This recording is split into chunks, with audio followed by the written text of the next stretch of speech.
Hello, everyone. Welcome to another episode of Mother Business Operations.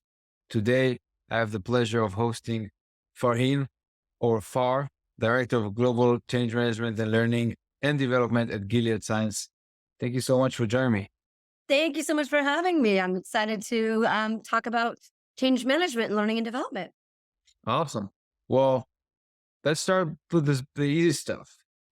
Tell us a little bit about how you got to this role, a little bit about Gilead if you want, but really what journey got you into focusing your career on change management and learning and development? Sure. It's actually something as I was growing up, I always wanted to be a teacher, but then chose other roles that were more accurate or adequate for a career, right?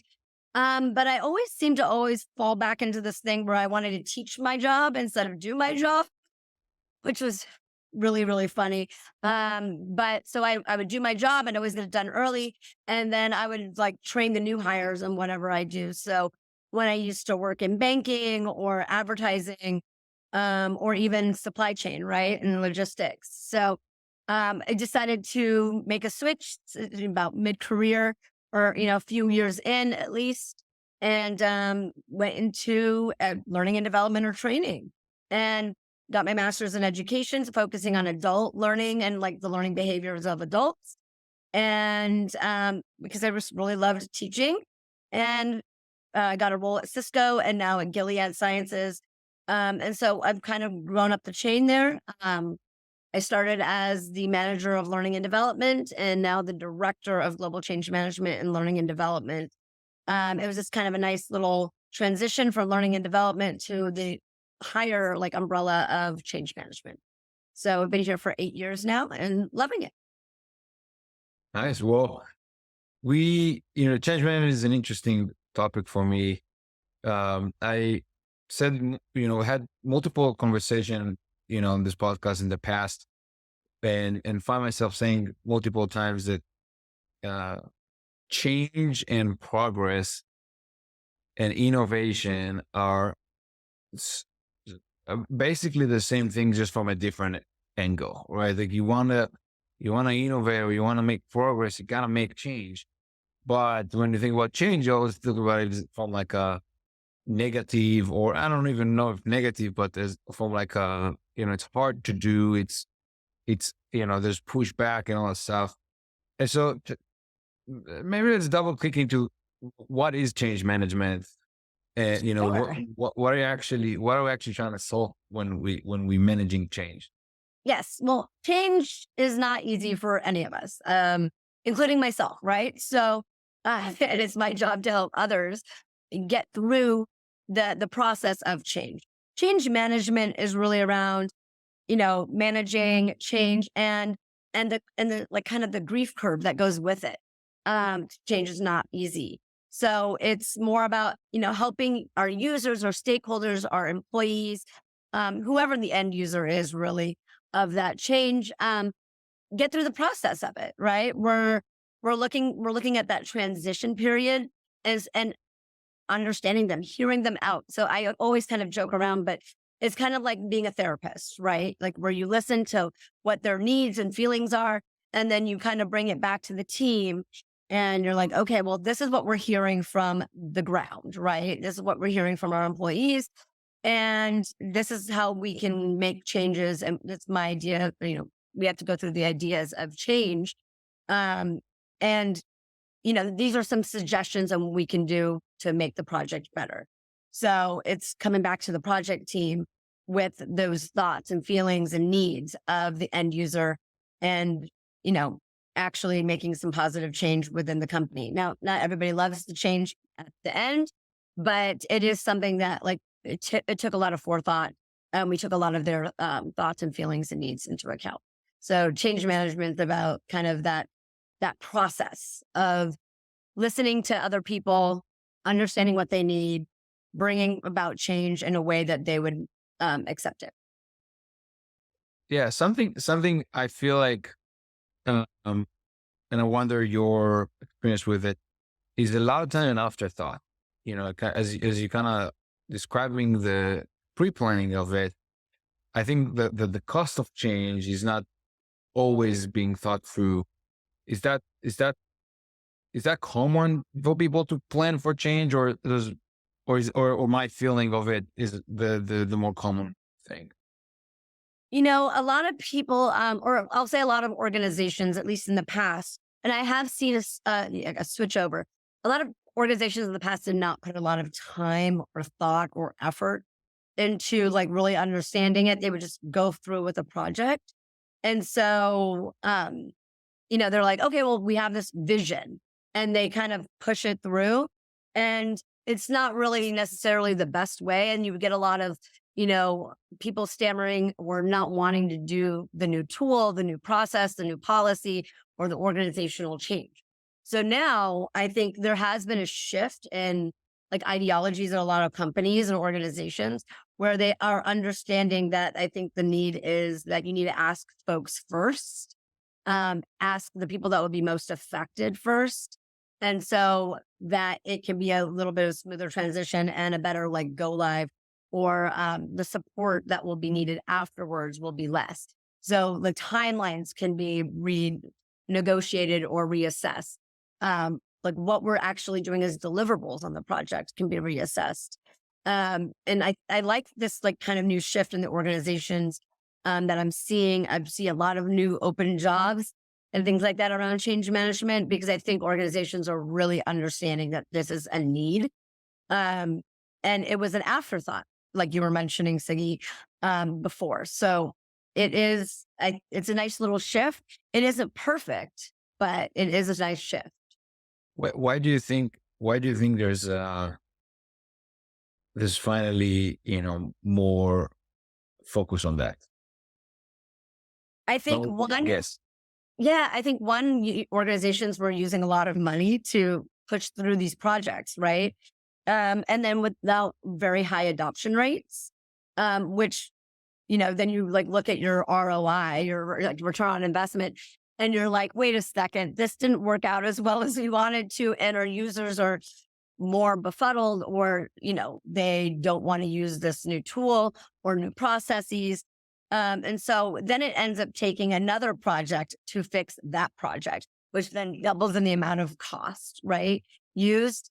Also, when folks have a multitude of different organizations they can join or companies, it's a way of keeping employees happy as well.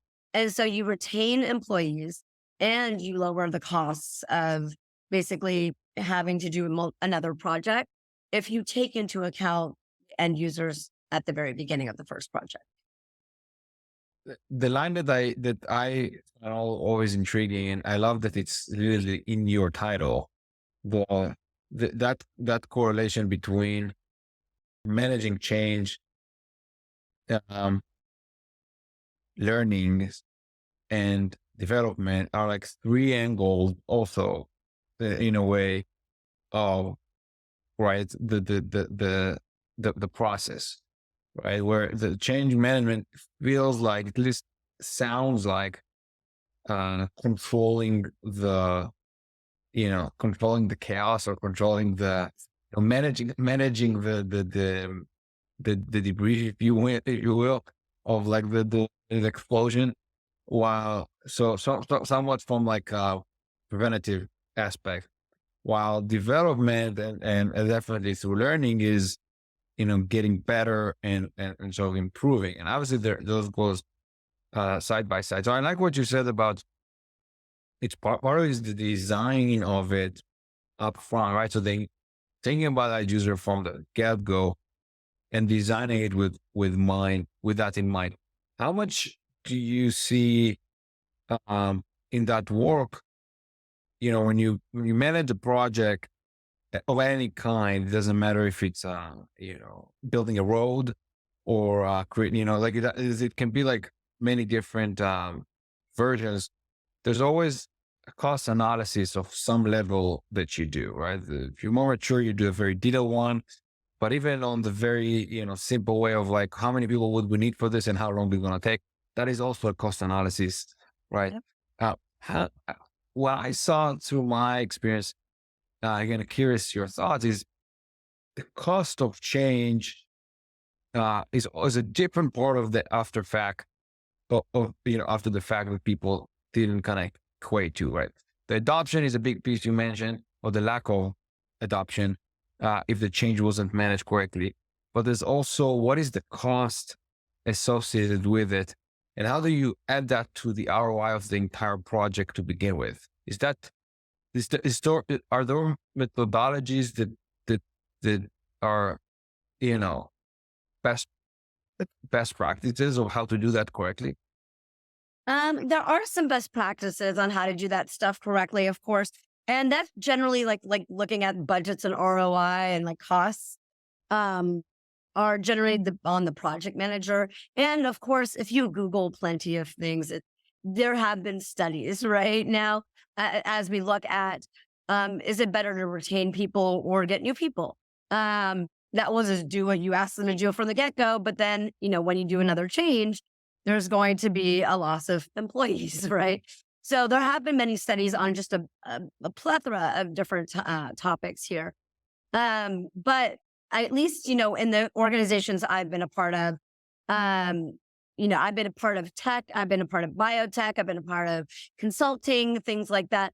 As you get through the projects, right, and you kind of look at or how people are adopting, and then they keep asking for changes. So change requests keep coming through, and you realize that having to go back to the vendor to have help with these system changes, perhaps, you end up using more and more money, right? And so I think organizations have now keyed into this and they're looking at it and they're like, oh my gosh, yeah, like we are having to keep going back and forth with the vendor or with our engineers to fix the issues that could have been kind of alleviated at the beginning for just listening to folks, right? Listening to what their wants and needs are from that tool, from that processes, from the policy perspective, instead of having to go back and rewrite it or re-engineer, like rewrite code, or look at that processes again, right? So I think there have been multiple studies, but also I think organizations have found that they are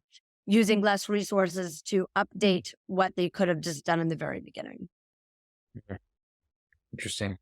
When you think about when you do think about the sort of like original goal, you mentioned, maybe an example of implementing new technology and then have to go back to the vendor or the engineering team. How much, how do you feel um, is being put into the understanding of the end user that you currently have? You mentioned like, something maybe you need to change, something maybe you need to train. I think training is something that people understand the cost of training, right? Or you need to do, you need to do that. But when you think about technology, a lot of times the reason we bring technology, we think about the classic ROIs, you think about what is the leverage, what's the savings we're going to get from it? What is the efficiency gains we're going to get from it? And those efficiency gains require people to adopt whatever new process or new system you're bringing in. How much does the concept of minimizing change while introducing new things popular? It's definitely a way that you can go. So I think, as long as you also have, it depends on how large the organization is, of course, and budgets, but you have the ability to basically customize many new tools to kind of help ease the transition. So it's not a lot of change at the same time, right? But you're still getting the return on investment from a safety perspective, like, right, a cyber perspective, cybersecurity aspect, or you're, getting it from an update to policy perspective. So I think a lot of times, you can actually help end users ease through that difficulty of change by making a lot of things kind of more customized to the way that they're used to seeing things in the old system. But the new system can have all those back end efficiencies that we're needing right now, right? So as from some things will just become invisible right? If it just kind of runs through the workflow, if you're talking from a system perspective or even a process perspective, or it can just look the same, right? You can manage the look and feel of the user experience, but you're getting the upside of like the new cybersecurity that will help, better the Yeah. organization. So I think if you're able to listen to folks and you need to ease the kind of the difficulty or the grief of change, then you're able to actually kind of customize the actual tool or the process to go along with it, or even the policy. But you would say this would be a good idea, or a effort worth doing.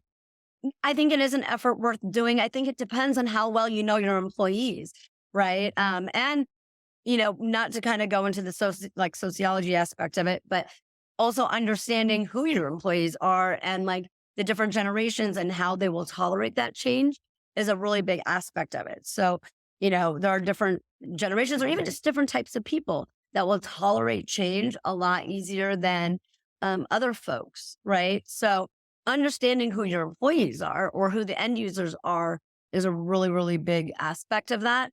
And if you know that they don't tolerate change well, then you can manage it from the user experience perspective if it's like a tool, and manage it in the way it looks and feels for those folks so that they are more adept to, embracing that change, because you do need the new technology, but the look and feel won't feel that foreign to them. So they don't feel like they have to like learn a whole entire new tool. Yeah. But in reality, they are still learning it, but it's more of like the look and Yeah. feel that they're used to. Yeah.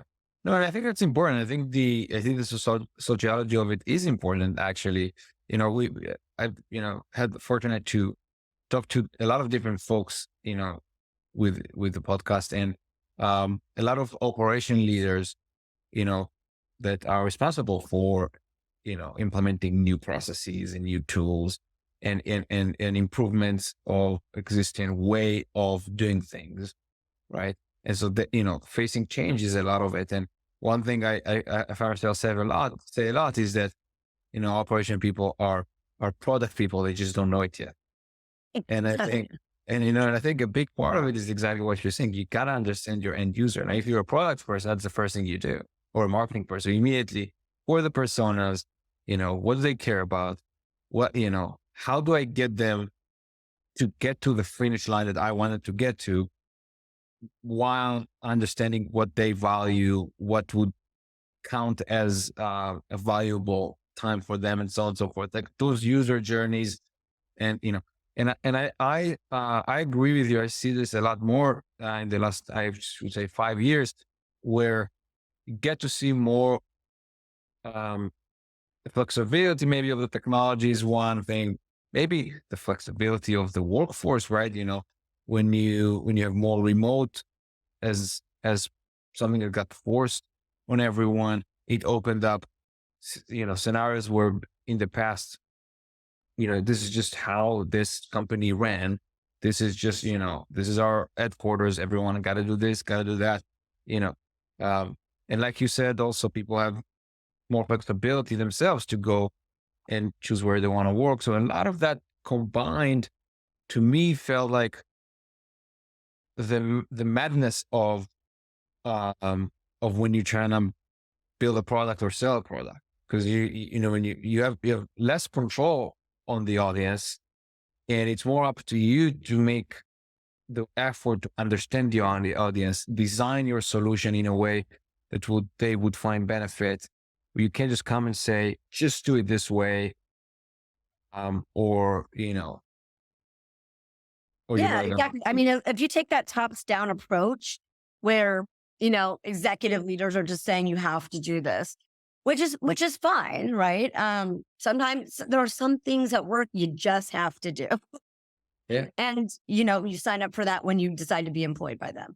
But, and when you do decide to change those processes or change what you have, then it does make sense to listen to the users of that tool, process, policy, and listen to what they're saying, because some of the things that were pushed down from before are not working in the best way possible, right? The users who do it every single day have thought of other ways to do this that's easier or faster or more streamlined. And so it makes a lot more sense to like listen to those end users, right? And listen to what they're saying because they do it day in and day out. Just like, an accountant may they do the ledgers day in and day out, or they do whatever they need to day in, day out. They have thought of another way to do it, maybe faster.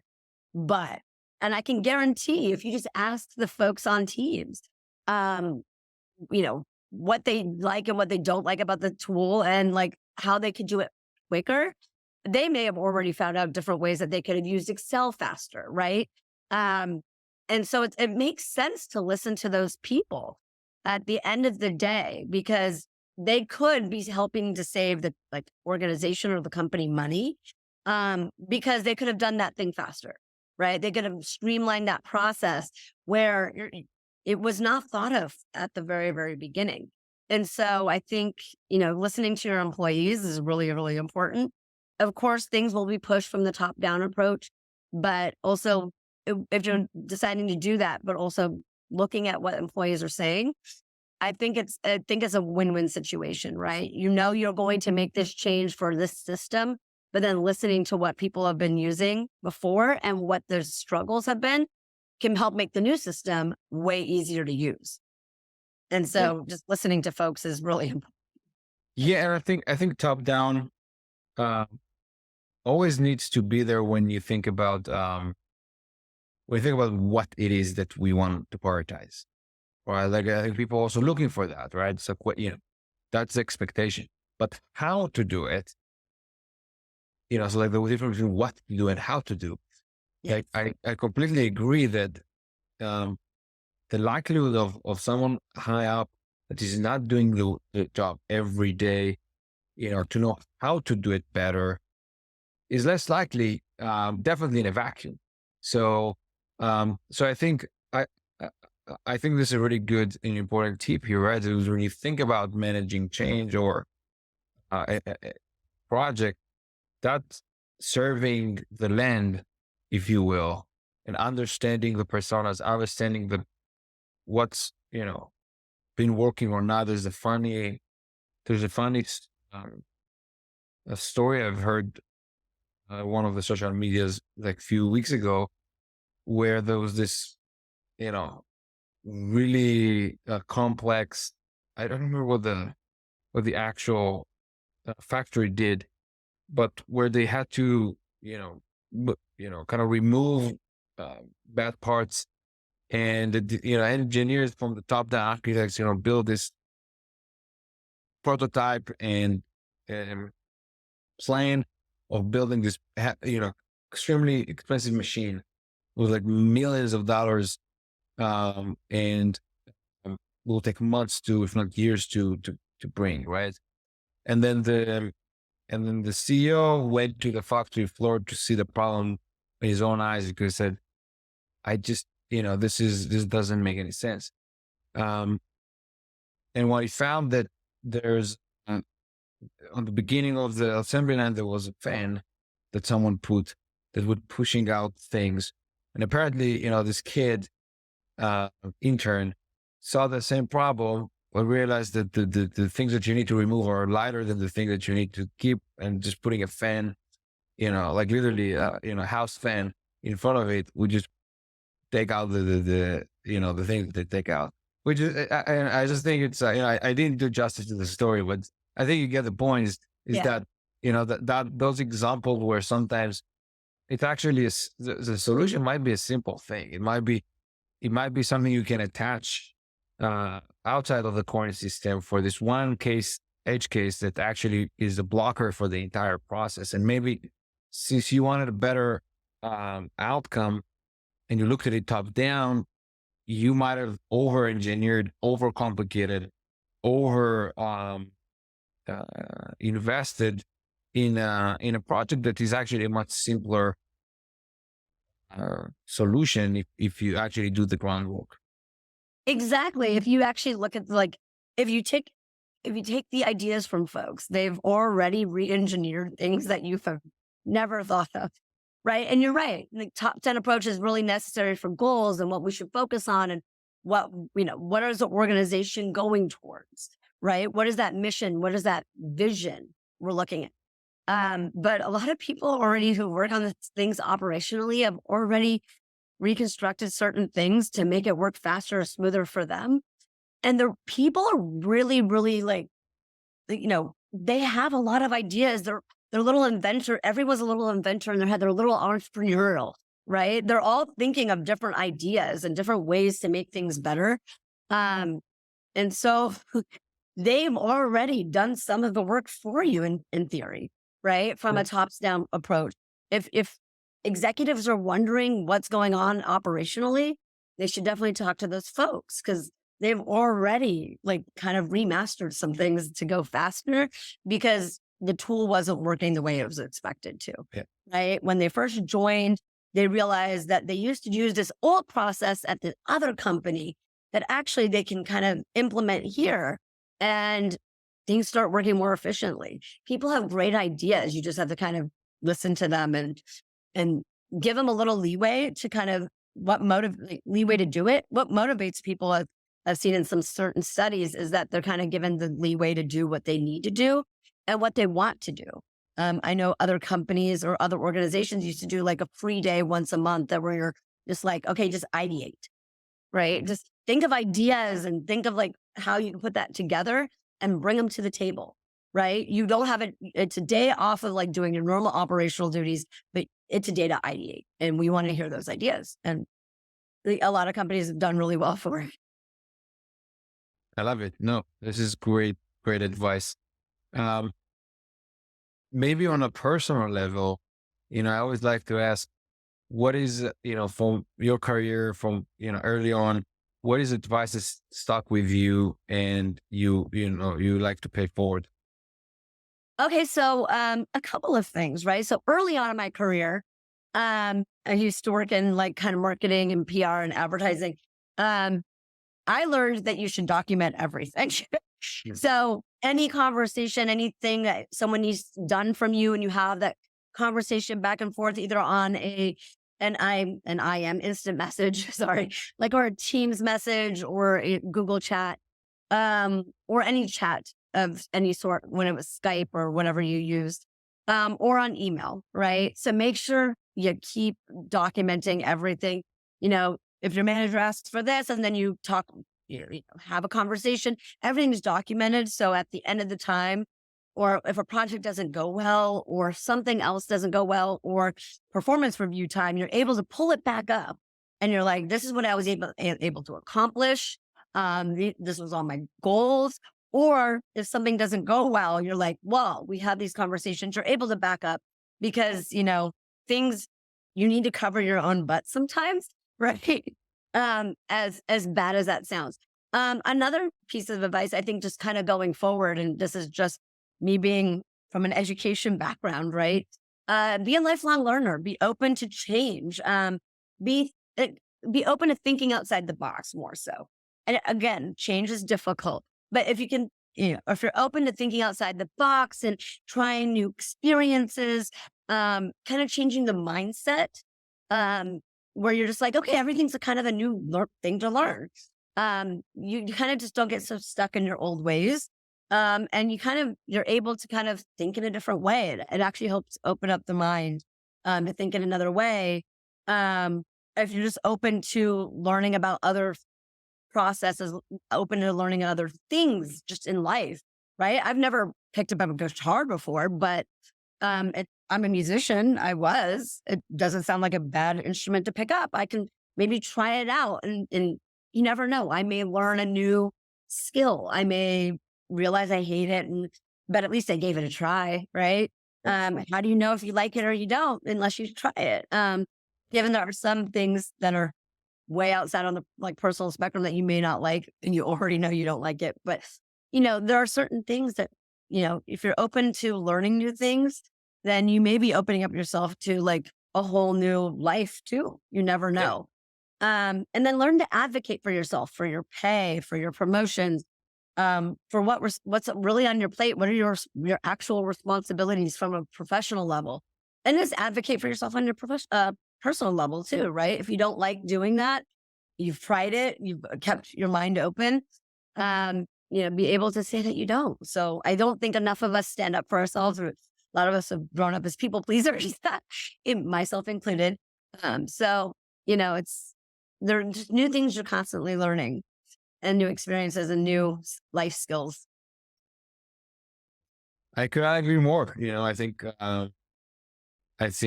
that that independence, that sort of, being thoughtful about things, keeping track of them, trying to look, plan forward, keep learning. I love that.